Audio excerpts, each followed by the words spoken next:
Nikita Willy memamerkan video kegiatan sehari-hari Baby Is melalui unggahan terbarunya, sikap mandiri istri Indra Priawan tuai pujian. Keluarga Nikita Willy dan Indra Priawan memang kerap jadi sorotan publik. Apalagi sejak anak pertama mereka lahir pada bulan April tahun 2022 lalu.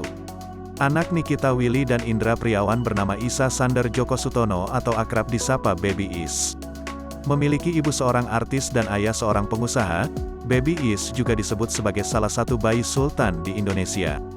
Bahkan, anak Nikita Willy itu juga lahir di Amerika Serikat.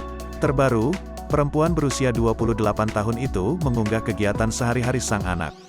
Saya baru belajar bahwa konsisten pada rutinitas itu lebih penting untuk bayi Anda daripada yang Anda kira, tulis Nikita Willy. Video itu berisi aktivitas yang dimulai di pagi hari pada pukul 6.30 saat Baby Is baru bangun. Setelah itu, Baby Is dimandikan dan memakai baju yang bersih sebelum sarapan. Kemudian, sarapan selesai. Seperti adik bayi yang lain, Baby Is akan bermain di playground khusus yang disediakan.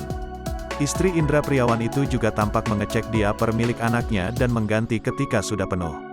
Terakhir, saat waktu sudah menunjukkan malam hari, Nikita menemani Baby Is dan menidurkan buah hatinya.